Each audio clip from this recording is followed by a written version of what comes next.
And if you're going to throw out 20 million votes, then you have to throw out all their votes too. Second, anybody, this is his statement, men and women who would act to tear the United States government apart cannot serve as members of the Congress.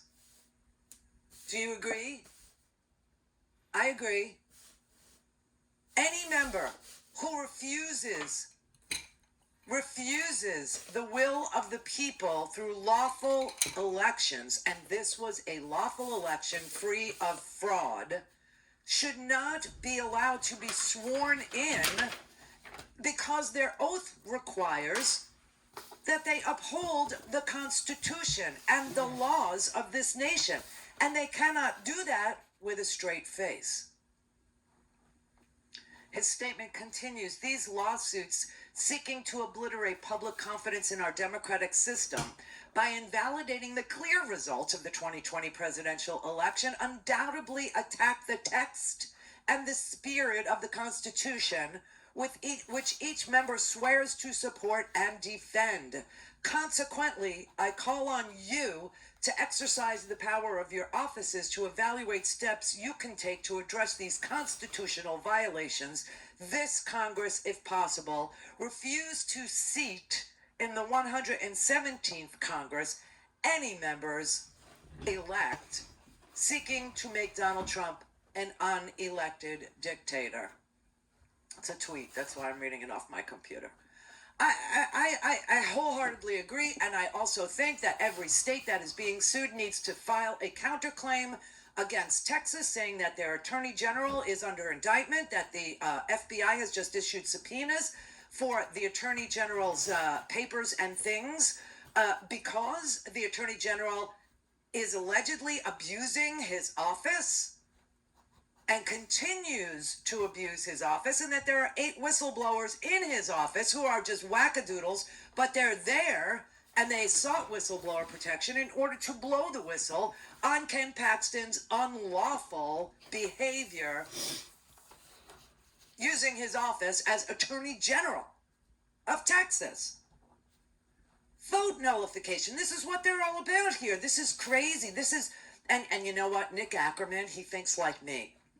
Okay, he really does. Nick Ackerman is a really good attorney, federal attorney. And he's actually said what I've been saying forever, that this is racketeering. This is a conspiracy, but it's a conspiracy to commit sedition.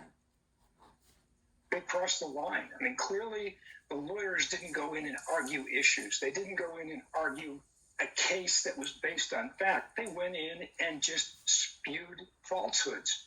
And they're doing it before the Supreme Court now. I mean, you take one of the worst examples is they're trying to say that there was some kind of fraud because on election night, Trump was winning, and then afterwards, he suddenly lost. When in fact, Donald Trump had purposely gotten the legislatures in both Michigan and Pennsylvania to make the law so that you could not count absentee ballots prior to Election Day. So, of course, that was going to happen. But that was a premeditated plot that was orchestrated by Donald Trump from the White House purposely for that reason, to make it appear that somehow these votes came out of nowhere. I mean, that's really borders. Before I bring Paul in, what kind of sanction and against who would you want to pursue here? I would pursue sanctions against the lawyers. I'd pursue sanctions against the client, Donald Trump. Yep. They should be paying for the court time, paying for the other lawyers, and I'd look for criminal sanctions. I mean, I think if you take this right back to what the whole goal here was, which was to keep Joe Biden from becoming president, they are involved in bribery, extortion with President Zelensky that carried right in through a premeditated plan to steal the election from Joe Biden. That was the goal of their entire scheme. And I think there's probably a viable racketeering count that could be brought against the people involved, including Donald Trump. Yes, that is what's going on here. It's a racketeering operation. It is a a RICO violation and the violation is against the United States of America. It's against the Constitution, which makes it sedition.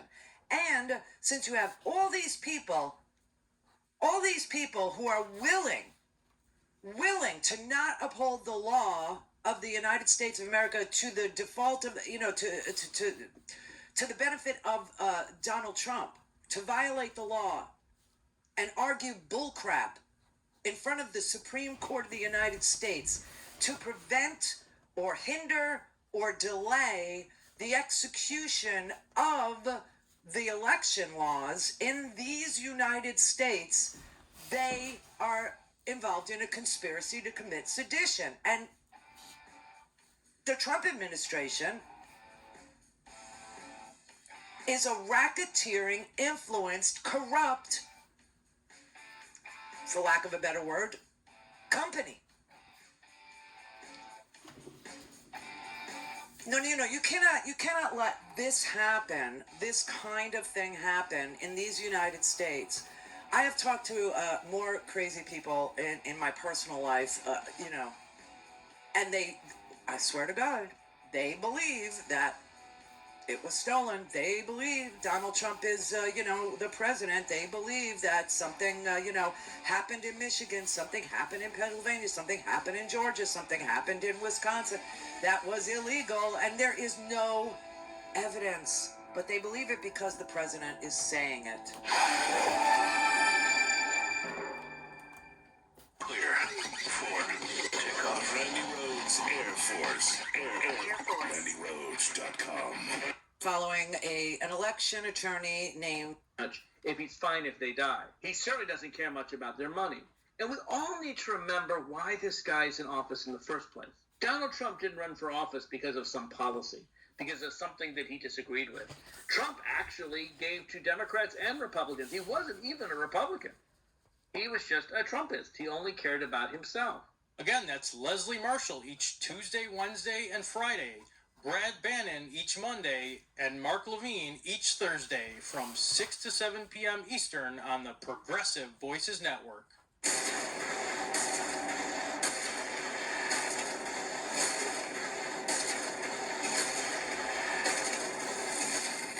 Fatality. This is the Randy Rhodes Show. To speak with Randy, dial 561-270-3844. That's 561-270-3844. All right, if you're following this Supreme Court case, then you obviously are following an election attorney named Mark Elias. Mark Elias has been doing yeoman's work answering all of these complaints in the states, all right?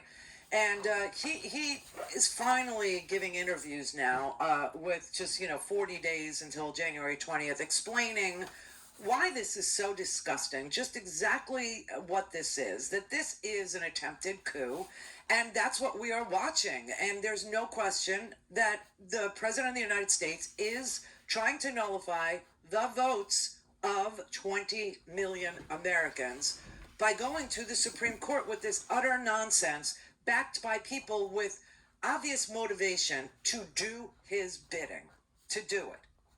So here's Mark Elias. You tweeted earlier that you were shaken by the Supreme Court lawsuit. Why'd you say that? Yeah, so let me start by saying I'm not shaken because I think it has any chance of success. Right. This lawsuit's going to fail, just like all the other lawsuits have failed. So I'm not worried about that. What shook me was that, when Texas filed this case, it was kind of like, all right, Paxton is aiming for a pardon or is doing some sort of wacky thing, but this is not going anywhere. But then to see all of these states sign on and 100+ members of Congress, Republicans, sign on and support this shook me, because what it speaks to is an erosion of our democracy going forward. I mean, Joe Biden and Kamala Harris are going to be sworn in. But it speaks to an erosion of our democracy going forward, that Trumpism and its corrosive effect on democracy and democratic norms has now so thoroughly infected the Republican Party that 18 attorneys general used official resources of states to endorse this cockamamie theory, and that 103 members of Congress many of whom were elected in these states, Yeah. signed on to this. So that's what shook me. Yeah, it's shaking. It will shake you to your core if you're a patriot. It will shake you to your core if you actually, believe in things like the Constitution, American democracy with a small d, free and fair elections, if you believe in those things, then it shakes you to the core that you have this many members of the GOP engaged in a seditious act, engaged in a coup, an actually attempted coup to put the loser of the last election into power yet again, and that they don't have any hypocrisy or shame or any reaction to the fact that they were on those ballots too, and that they think that they should be sworn in the 117th Congress, even though they're alleging that their own elections were fraudulent. I mean, it's so easily seen as a scam. It's worth pointing out, I think there's about 12 to 14 Republican members from the 4 states whose votes they are asking to throw out, Right, who were elected by those voters and those votes. right.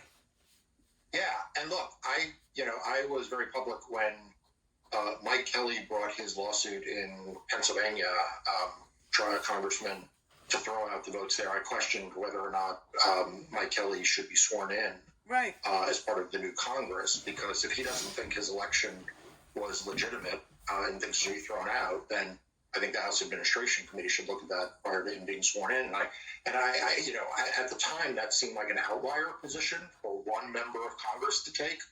But boy, to see 103 members of Congress take this position and a dozen from these states, there is something fundamentally wrong with the Republican Party.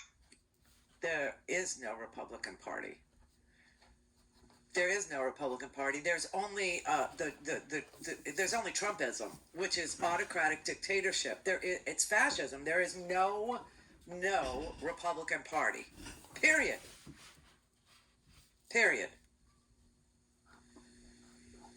Nicholas in New Mexico. Gustavo, Mexico, Randy. How are you? Hi.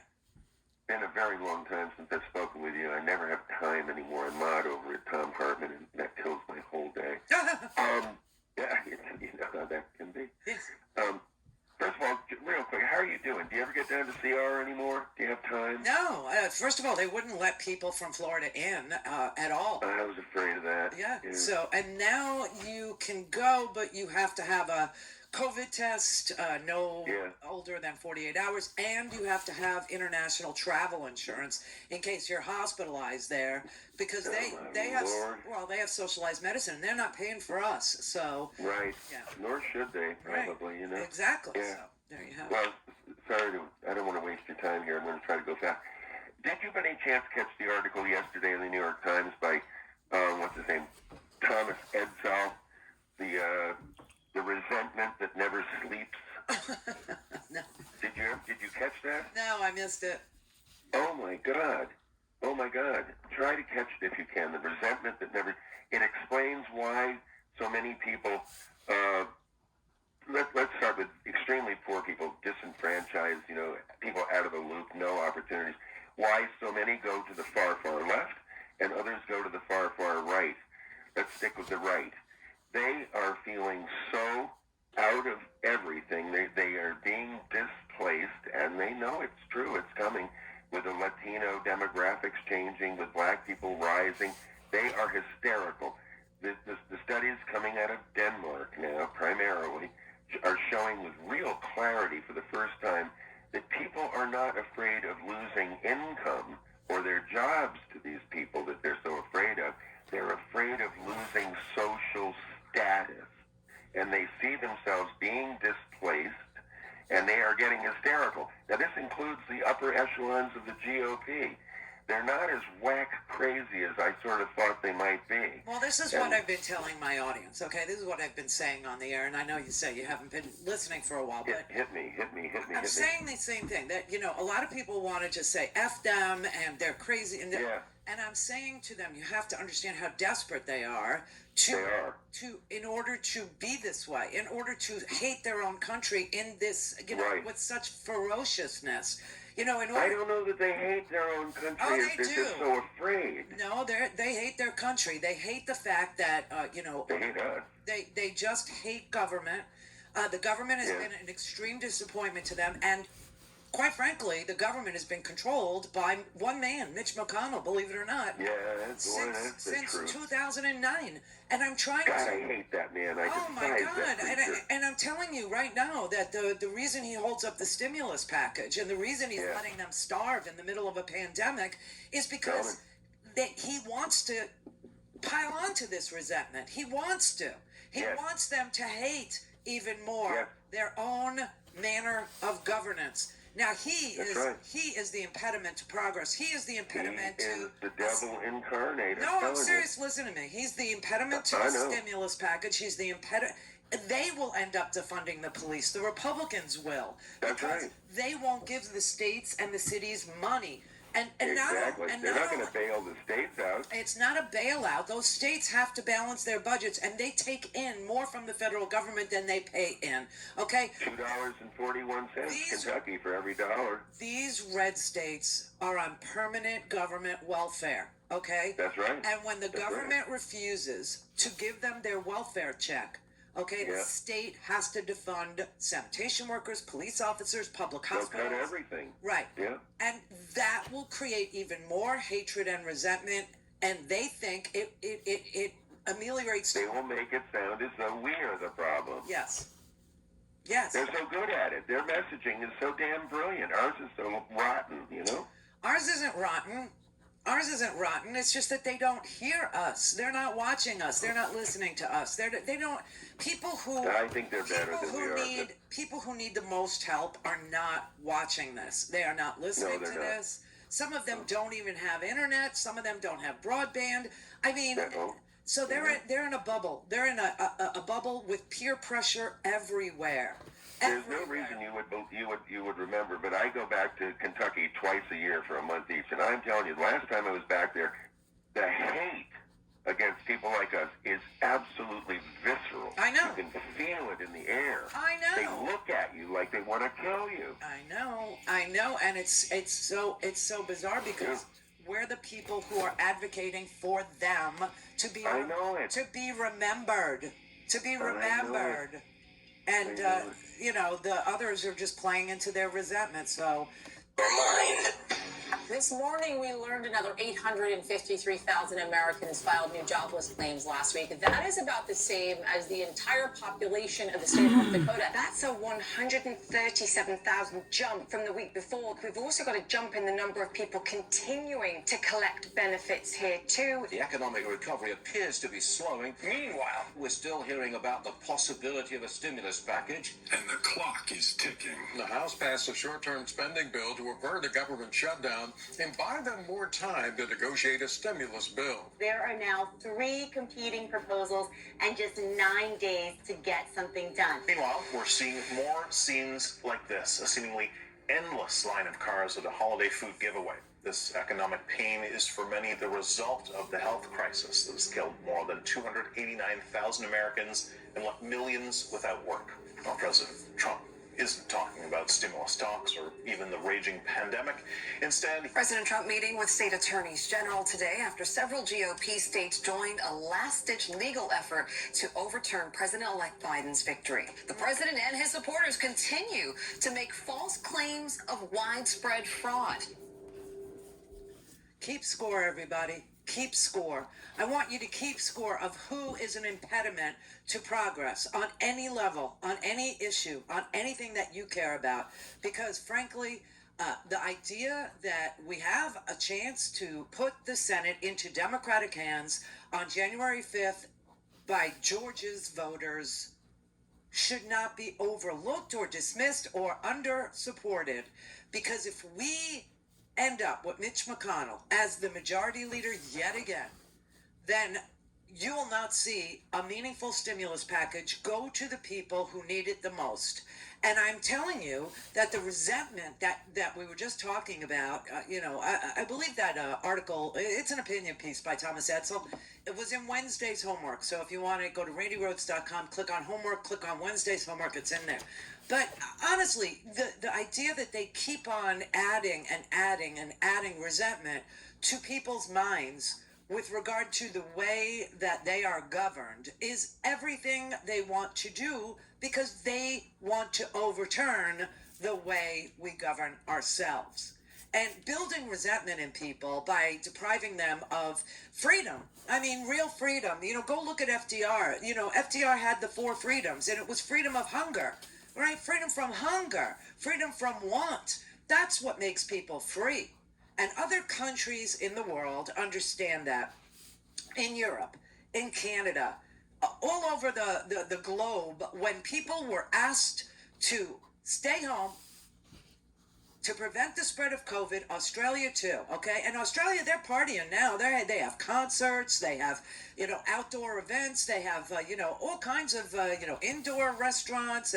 Australia's doing great. But when they were asking their people to stay home and actually asking their people not to travel from one province to another, or in our case, from state to state, in order to beat back COVID, they paid them. They paid them. Everything that they put in place in March and April was beefed up. It didn't have a sunset on it like ours did. Okay? Our relief package ended. It ended. And people are tapped out. And the economy cannot recover unless we get rid of COVID. And it ain't going to happen so fast.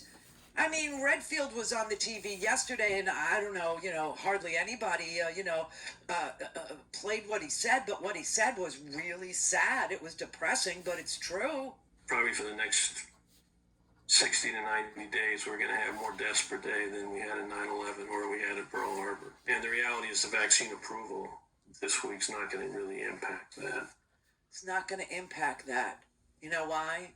We only have 20 million people that are able to get vaccinated by the end of this year. That's all we have. And that's not enough. We have more healthcare workers than that. We have more seniors than that. I mean, and when you look at the kind of mass casualty incidents, in this country that we've, endured through, mass casualty events, we have surpassed the numbers. More people died yesterday of COVID than died at Pearl Harbor on December 7th, 1941. That died on September 11th, that died in the 1906 San Francisco earthquake, that died at Gettysburg. Oh, God. I mean, really, the numbers are staggering. And again, what happened on September 11th affected the way we looked at the world and conducted foreign policy and are still conducting foreign policy because of those deaths on one day. We've been talking about the World War II, the Civil War. More people have died from COVID than died in combat deaths in World War I, World War II, or the Civil War. Jesus. It is unbelievable that this president still is not able to focus on this, and that leaders of his personality cult still don't take it as the public health threat that it is. It's a mass casualty event, right up there with Pearl Harbor, right up there with 9/11, right up there with the Battle of Gettysburg. These are mass casualty events, okay? That is what this is. And Mitch McConnell is saying he doesn't see a path to an agreement for a stimulus package. He doesn't see a pathway forward. And so here again you have the Republicans wrecking this deal wrecking this deal in the middle of a mass casualty event. The President of the United States of America is throwing paper towels at you in the middle of a mass casualty event, as he is wont to do, as he did in Puerto Rico. And you were cool with it because they were Puerto Ricans. They're not real Americans. They're Puerto Ricans. But when you look the other way, when he throws paper towels at Puerto Ricans in Puerto Rico after Hurricane Maria, and you say nothing, then there's no one to say anything for you when he throws paper towels at you. And that is what they're offering you in the middle of this. I mean, some governors have said, cloth masks through the mail, okay? And it's a paper towel. That is what they're offering you. I'm telling you, I said this yesterday. Let me reiterate this over and over again. In the middle of the 2008 depression that was caused by the Republicans' deregulation, the party of let the banks do whatever they want to you, okay? It crashed our economy. And we were hemorrhaging 800,000 jobs a month every month. This month, we lost 853,000 jobs. 853,000 jobs. And it isn't even close to being over. We are in the middle of a mass casualty event. The President of the United States wants to talk about himself. And you have these loyalists that only, they're so afraid of Trump supporters' disinformation and misinformation, and the sources of their misinformation and disinformation being held to no journalistic standards that we can find whatsoever.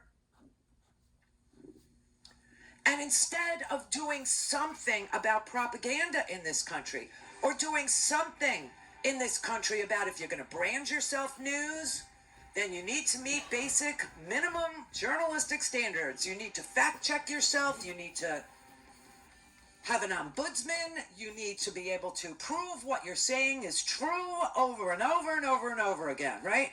Instead, John Butcher now. Look out. Labor History at 2 brought to you by the Illinois Labor History Society and The Rick Smith Show. Don't give up.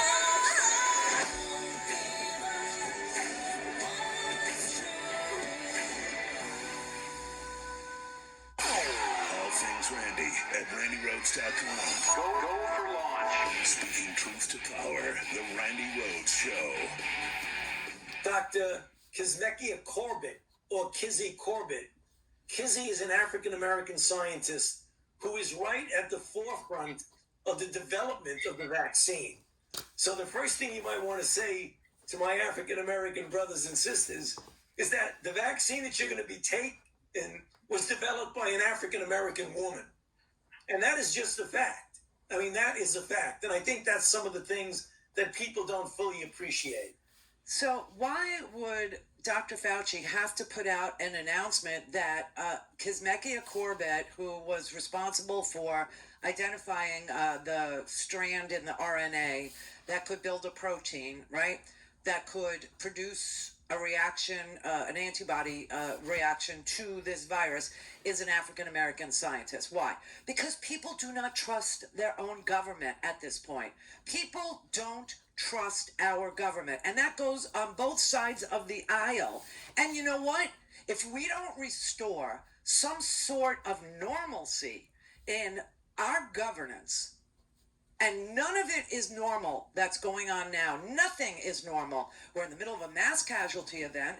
You have the President of the United States threatening Stephen Hahn, Dr. Hahn, the head of the FDA today, telling him he needs to resign this afternoon unless he approves this vaccine under political pressure, right? Which is increasing people's skepticism about putting this thing in their arm, to the point where Fauci has to go on television and say to African Americans who have every reason to be skeptical of their government that the scientist at the National Institutes of Health who worked on this vaccine is an African American scientist. Her name is Dr. Kizzmekia Corbett. They call her Kizzy. This is her. What we know is that this virus is in the same family of viruses like SARS. So it is akin and about 80% genetically similar to the SARS virus. We know now, based on some of the transmission data from China, that not only did the virus jump from an animal reservoir into humans, but there is sustained human-to-human transmission, and that's been documented several times over now, including in a hospital setting with healthcare workers. Every day, we're learning more and more and more. Obviously, because this is a novel virus, and even though we've been to this rodeo before with MERS and SARS, there's still so many unknowns. What an mRNA vaccine is we're essentially delivering the genetic material. So we're delivering the messenger RNA that encodes our mutated novel coronavirus spike. The messenger RNA will tell the body to present this spike protein, and the body will respond by creating an immune response. And hypothetically, if all goes well, then that immune response will then be able to see a novel coronavirus before a person gets infected and prevent that infection. That's Kizzmekia Corbett from the National Institutes of Health. And it's so sad that we have to actually look at the brilliant woman that we just heard and make a note that she's African American, so that African Americans could have some confidence in the vaccine, because this government has been so disappointing for so long to so many Black and poor whites and Hispanic and you name it. And it's because it's been in the hands of the Republican Party, which doesn't even exist anymore. It's now the party of Trumpism, which is a racist, double down. They want another civil war. They literally want another Antietam. They literally want another Gettysburg. They want another civil war. They're interested in it. They think a do-over is what's needed, and they're all about Trump because Trump might bring it about. Well, that's just sick and sad. We have enough death in this country to go around. And by the way, you know what the Attorney General of the United States is doing today? They're trying to get more methods of execution. I swear to God. You know, this is a little factoid for you. No lame duck presidency has ever moved ahead with the execution of Americans during the lame duck period. It doesn't happen. We've been killing people. We've been executing people on death row like a freaking conveyor belt, like the Lucy Candy Factory episode. And Bill Barr wants more methods other than lethal injection to be deployed in the killing of people on death row during a lame duck period. I mean, did they sit in a circle with tissues in the middle watching snuff films? I mean, is there like some sexual fabulousness that they feel when they watch death? They love death. They worship death. They're totally into death. And they're talking their supporters into believing that killing and death and the death of democracy is good for them. It isn't good for you. It's death.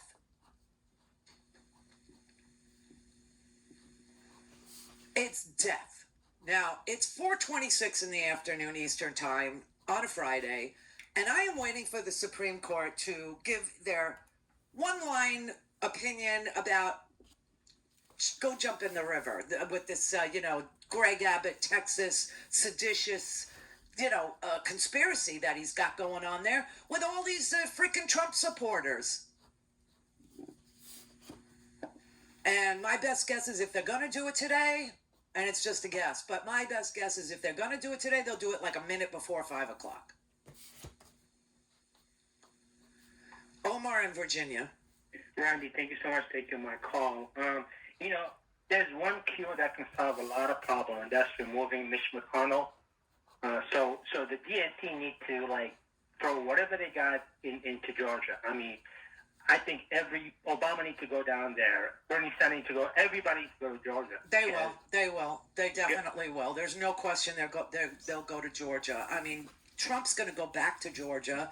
There's no question he's going to go to Georgia again because, you know, Mitch McConnell's going to make him go to Georgia because Mitch McConnell is only interested in one thing, and that's Mitch McConnell, and he's and power, period. End of story. So. But, yes, sir. But real quick, regarding the Attorney General of Texas, one, I mean, can he be impeached? I mean, does the Texas State House do anything? I mean, they're Republican. The whole legislature is. They're never going to impeach. You know, the idea that you have an attorney general who's been under indictment for 5 years, who we know defunded his own prosecution, whose wife is a sitting senator who introduced legislation that would make the thing he's under indictment for legal. I mean, it's such a corrupt place. This is so unbelievable. And they keep on voting against their own best interests, which is law and order. You know, they spew this at me. And I sit here with my big brain knowing how corrupt they are. Yeah. And I really think that they engage in a lot of voter suppression because all the polls prior to the election showed Texas blue. Well, there was a lot of voter suppression. And you know how you know? When you see 10-hour lines or one drop box for over 1 million people, that's how you know. Clear for takeoff. Randy Rhodes Air Force. Air Force. RandyRhodes.com.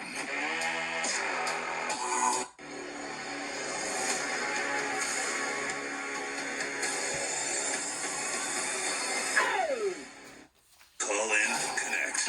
To speak to Randy, call 561-270-3844. 561-270-3844. The president is trying to overturn the election he lost. He did it out loud at a vaccine event yesterday, which gives you a sense of his priorities. We won in those swing states. But he appears to have lost one potential ally that he was counting on. The United States Supreme Court spent a hot minute looking at a Trump case to try to throw out the election results in Pennsylvania, and then just said no, unanimously, in a one-sentence order. They were not taking this thing up. The Supreme Court now has a 6-3 conservative majority. And all 6 conservatives said no way, including 3 justices who Trump himself appointed. So that's a pretty harsh rebuke. Now we will watch this other last-second lawsuit from Republicans in Texas. Texas Attorney General Ken Paxton filing a suit against 4 states, asking the Supreme Court to declare election certifications in Georgia, Michigan, Pennsylvania, and Wisconsin unconstitutional. But so far, the Supreme Court has been very clear here. It does not want to get involved. Wonder how he's going to take it, you know, when they decide that they don't want to overturn the will of the people. You know, in a constitutional republic, they may not be willing to go that far for him. We'll see. Ed in the Bronx. Yes, hi, Randy. Love your show. I watch you every day. Thank you. The question I have is, will anyone ever investigate how Mitch McConnell managed to win his seat again? Well, that's what I think with that 18% approval rating. Yeah, I mean, if they want to go play, conspiracy games in the court, you're driving me crazy. You're supposed to turn the volume down because it's a slight delay, so that if you would, tell me I'm a effing whatever, I could dump you. So that's the reason to turn it down.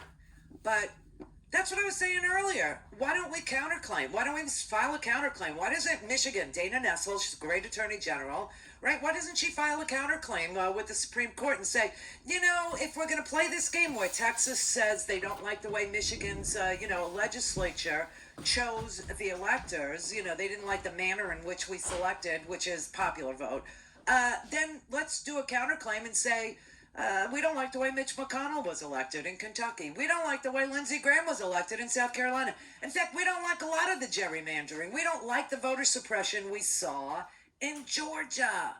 Because there were 11-hour lines in Georgia for early voting. Remember that? Does anybody remember that? 11 freaking hours. That right there, that's voter suppression. There is no reason in the 21st century, in the middle of a pandemic, no less, that anybody should be waiting 11 hours for anything, let alone to cast a ballot. So, yeah, you want to play these, these games? Let's play. That's what I said. Let's play. Patrick in LA. Randy, hey, love your stuff as always. And fantastic point there regarding, how it is that Republicans are running elections, which goes to the point of what you were talking about earlier with the scientists, the black scientists. The point was that, black people don't trust government. Well, everybody needs to be qualifying that it's not government, it's conservative government. Yes, it is. Conservative government will always let you down. Conservative government will defund you, it will deregulate you, it will impoverish you, it will allow companies to run roughshod over you, to take your money, to poison you, to redistribute your taxpayer dollars, not to your community, but to the wealthy, over and over and over and over. Deregulate big business and regulate you out of business. They are the Confederacy. They've never stopped being the Confederacy. That is who they are. They learned all this stuff with jelly beans and putting barriers up to vote and, white only and black only. They've never changed. Not once have they ever even tried to understand. At least since the Civil War, and after that they abandoned their efforts to have anything to do with black. Right, yeah. They've abandoned it since then, and but I mean, all your listeners need to respond. It's not government; it's conservative government. Here's the message. Okay, this is really the message. This is what I say to poor whites. Or to people who are losing their businesses because of this pandemic, or people who are just living in Rust Belt towns that never, ever redeveloped, okay? Didn't reconstruct when industry changed, okay? Which is what Biden is talking about. Reconstruction, right? He's talking about building broadband for people who don't have it, and believe it or not, in this country, too many don't have it. He's also talking about, setting up green energy industries in Rust Belt towns to bring back really good paying jobs, okay? These people will be there to defund infrastructure investment. They exist to do that.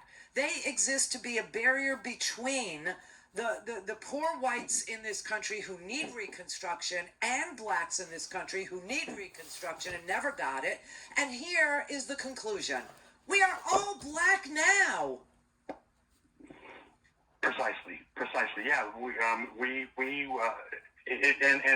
and blacks have felt the majority of this, but in the end, the grace in which they carry their burden is something to be admired, and we need to actually develop grace and say, oh my God, enough of this. Let's move forward. Let's have some progress here. The Republicans have had control over our lives for almost 20 years now. It has to end. Let's try a different way. Let's try. And additionally, though, our representatives need to be responding That's what I'm saying. Ever since Newt Gingrich and the freaking ridiculous Republican Revolution, everybody has suffered. Everybody who is not uber rich or very well connected to government or can afford a lobbyist. We've all been screwed. They have come and they have tried to dismantle our collective bargaining agreements. They have tried to, disenfranchise us. They have gerrymandered us into insignificance in our own backyards. You want freedom? I'm promising you maximum freedom. Maximum. But that only comes with economic freedom. That only comes with freedom from disease. That only comes with freedom to actually be able to make a living in this world. And as long as you keep voting for the people that are watching those factories sit there boarded up year after year after year after year after year after year after year, doing nothing, building nothing, creating nothing, in southern Ohio, in northern Kentucky, in central Illinois, nothing. All Donald Trump did was lie. Oh, they're bringing the factories, they closed Lordstown. Try a new way. Try the maximum freedom way. Try the way that actually feed and to Democrats and Republicans. He wasn't even a Republican. He was just a Trumpist. He only cared about himself. Again, that's Leslie Marshall each Tuesday, Wednesday, and Friday. Brad Bannon each Monday, and Mark Levine each Thursday from 6 to 7 p.m. Don't give up.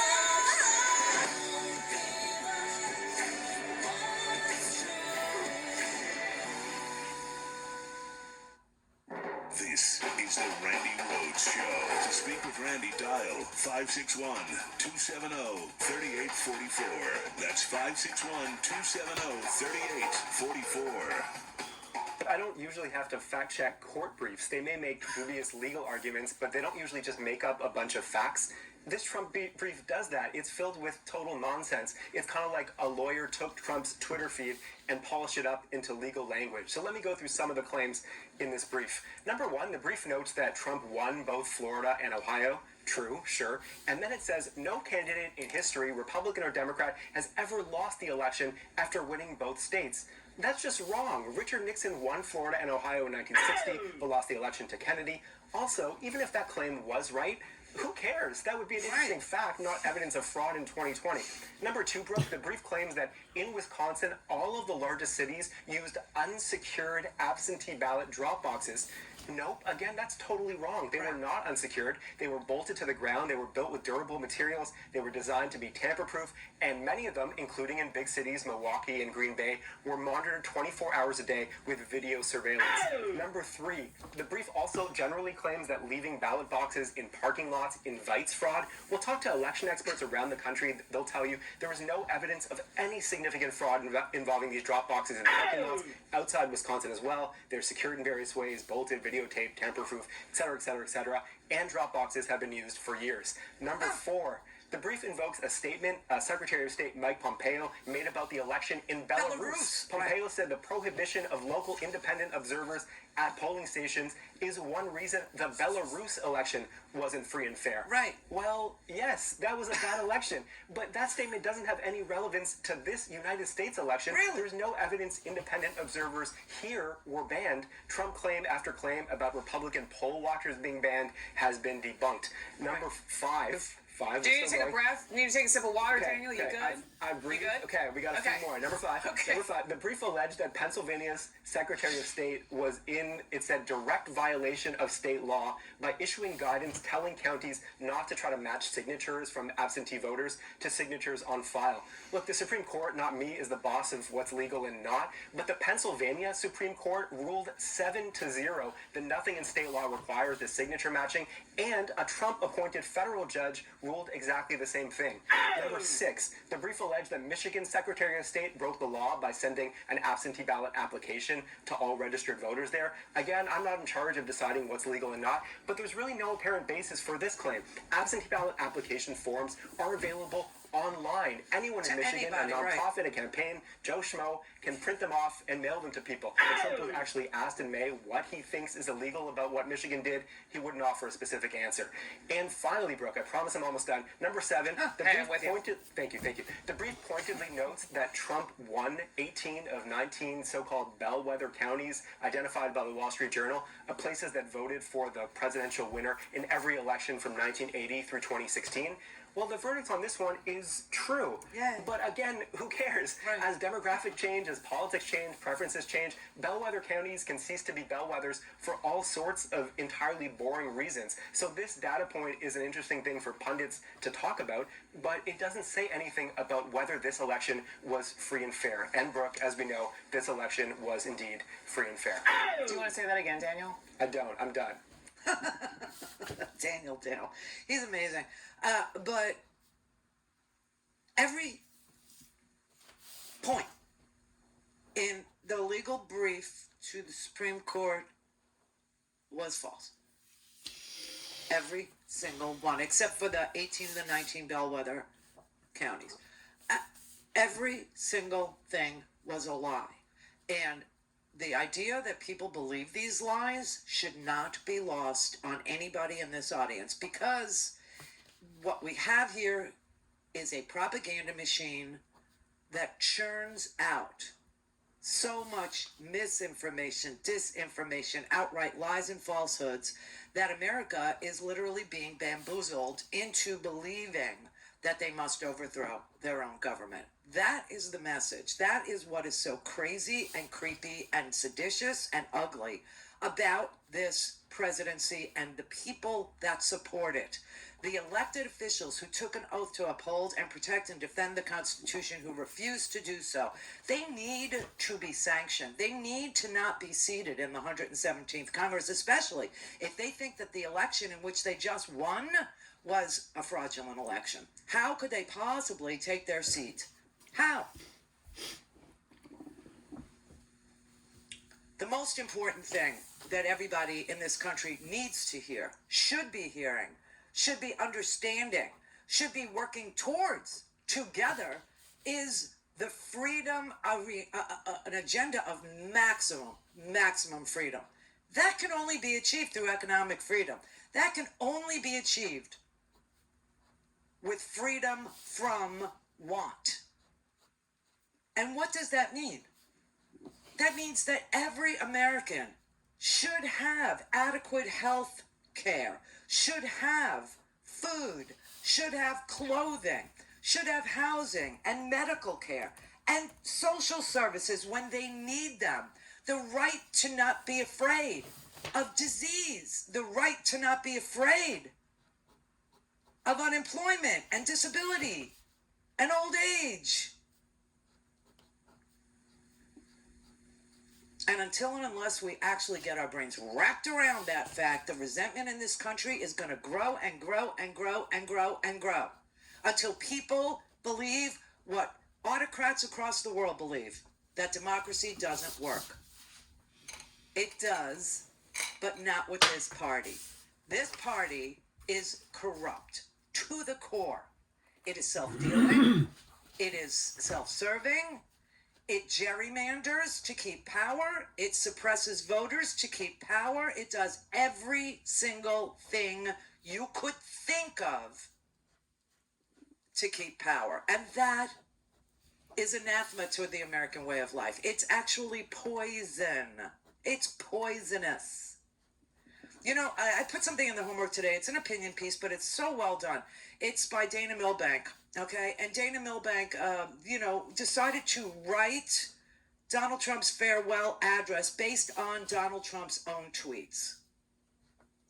I'll tweet it out so that you can read it, so that you know which one it is. But it's hysterical, but it's sad. It's really sad because if you just put Donald Trump's tweets down on paper over the last few days and let it suffice as his farewell address, the last thing he will be saying, kicking and screaming, the brat that he is, the autocrat that he is, the demagogue that he is it was rigged, it was unfair, while we're absorbing 3,300 deaths a day every day in this country, while we're seeing 200,000 new cases a day every day in this country, while over 107,000 people are in the hospital literally suffering, if not dying, from a mass casualty event that he refused and refuses still to this minute to address.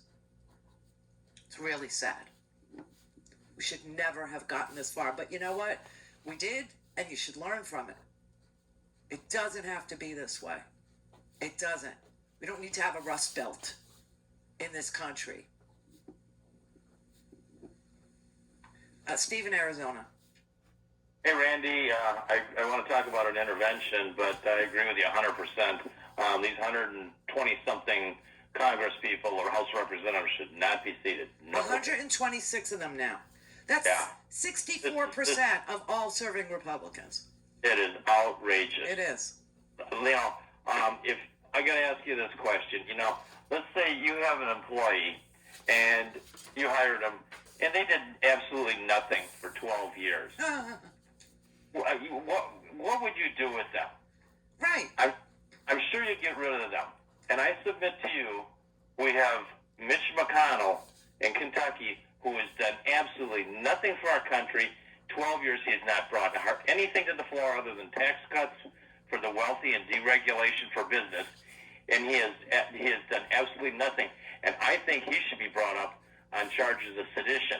And I don't care if there's some protection or not, suppose it's a protection or an opinion wrote, like you can't prosecute a sitting president. That's an opinion, not a law. That has nothing to do with a senator, number one. Number two, he hasn't committed a crime that I'm aware of. But the idea that this man sees no path to an agreement for stimulus in the middle of a mass casualty event after the election, and a record number of people are sitting in miles-long lines for food, and he won his election with 18% approval?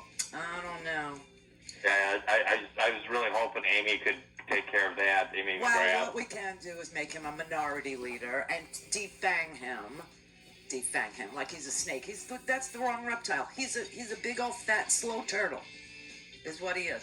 And you know what he's holding up, your stimulus money for, your unemployment benefits for, money for police officers in public hospitals, for liability protection for big business. Clear for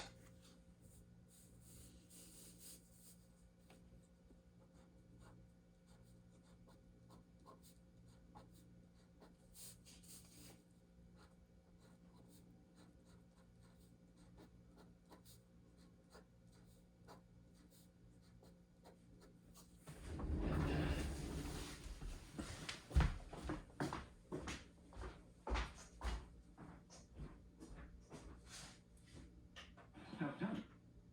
But they still got stuff done. Even in the lame duck, they passed the CARES Act, which no one thought that we could bring people together and do it. And so I think that Joe Biden is an anomaly. I think he's different, and I think he's going to have the ability to bring people together, but also use his relationships to bring on some senators from the Republican side. And in the House, we still have a majority.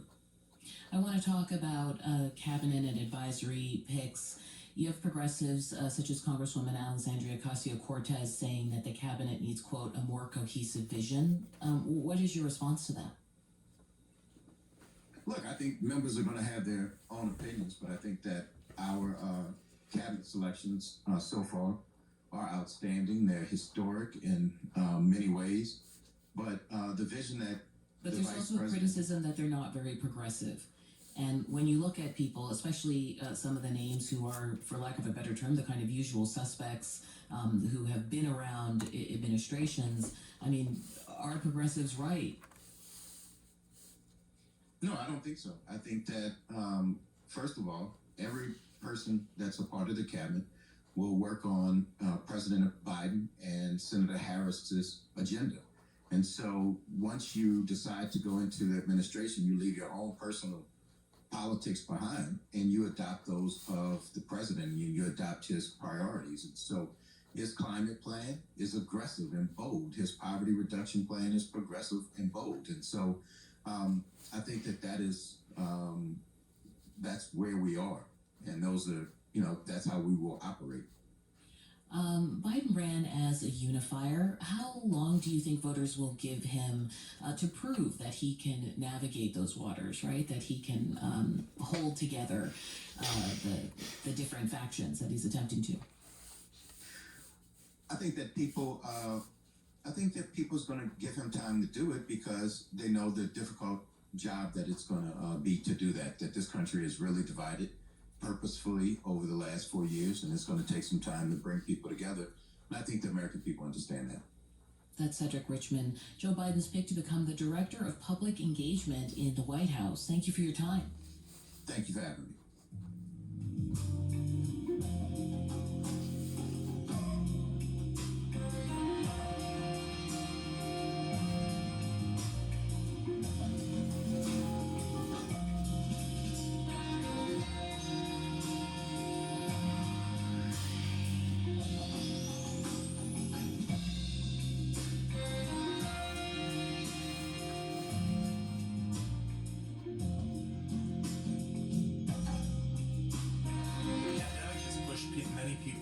something they never imagined. Ask for help getting enough to eat. A national crisis of food insecurity, Monday on All Things Considered. Listen on your radio or ask your smart speaker to play NPR or your station by name. This is NPR News. And your station by name is WNYC. You're listening to All Things Considered. Coming up, we speak with Jay Mayer of The New Yorker about her reporting on Senator Dianne Feinstein and the problem of age in the Democratic Party leadership. And with the holiday season approaching, we discuss how shipping delays may affect small businesses.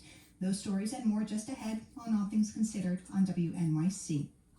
Support for WNYC comes from Geico Insurance, celebrating over 75 years of providing auto insurance for drivers across America. Geico can also help insure motorcycles, RVs, homes, and more. More at geico.com or 1-800-947-AUTO. Apple TV Plus, presenting the Apple original film, Greyhound. Tom Hanks stars as a Navy veteran who captains his first mission across the Atlantic during World War II. More at fyc.appletvplus.com. The Midnight Sky, starring George Clooney as a scientist racing across the Arctic to warn a team of astronauts about the dire circumstances on Earth. Now playing in select theaters and on Netflix December 23rd. Rated PG-13. I'm Razia Iqbal. You hear BBC NewsHour throughout the week, but news breaks on the weekends too. This is an historic victory. What is a very important day. This could change world history. Everybody's going to pay a price. You will. Everybody will. I am just so happy to be home and to put my feet on this land again. Again, another huge development. Stay connected. Count on NewsHour from the BBC. Saturday and Sunday afternoons at 4 on 93.9 FM and AM 820 WNYC. And this week on our Sunday evening live show, The United States of Anxiety, we hear how the medical community earned the distrust of Black Americans and what it will mean when the COVID vaccine is available to the public. Host Kai Wright will be joined by Black medical professionals, and he'll take your calls and questions about this next stage of the pandemic. So tune in to The United States of Anxiety Sunday night at 6, right after All Things Considered here on WNYC. It is 53 degrees at